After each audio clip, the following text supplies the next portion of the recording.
So this principle is never offer a poem to a swordsman nor a sword to a poet. So what does that mean?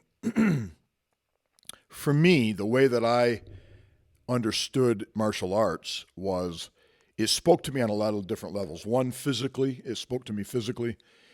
But I always knew there was a deeper understanding. I always knew that through that particular activity, I could come to a greater awareness of myself and the meaning of my life and how I related to other people. I knew that was something that spoke to me, but it didn't speak to everybody.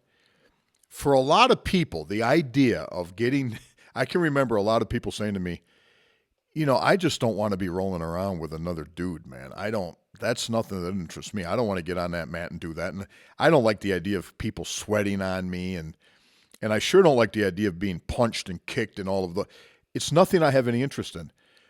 I think that's fine. That's why I believe these principles can speak to anybody. It doesn't have to do so much with the particular activity. Don't push it on people. What I find happening today is people think they found the message. It may be in religion. It may be in a particular martial art. It may be in something, whatever it is. Now they think they have to force that on people. Don't go up to a poet and try to convince them to be a sword player. Don't. That's not where the person lives. And also, if you are dealing with somebody who can't relate to the poetry or whatever, that's fine. Relate to them in a different way. Everybody has something that speaks to them, but it's not the same thing. So there's a danger when you start getting involved with something and it really speaks to you and you feel like you found the answer. Don't become a bully with it. Don't become somebody who's pushing it on everybody. And be cautious about your judgment on that because it's so easy to start judging people. I see it in martial arts all the time. I was very fortunate early on when Steve Yant said to me and Jay D'Amato both said, look, no art has all the answers. Be curious about all of them.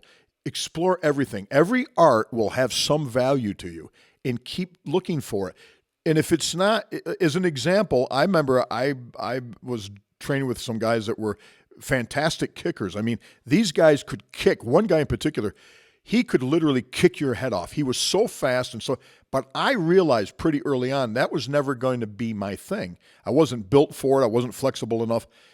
So I just said, fine. I didn't try to say, look, grappling's the answer and the kicking's no good and this is a much better. No, for him, that was his expression of his art, and he was amazing at it, and I could see it, and I thought it was great. I don't have to be that, and you don't have to be anything other than who you are. So don't let somebody shame you or make you feel bad because their thing doesn't speak to you. Find out what your thing is, and we can all arrive at these realizations. This really isn't so much about the martial arts per se. It's about finding your own path and your own truth in this world. And that's what I hope that these things are going to do for you guys.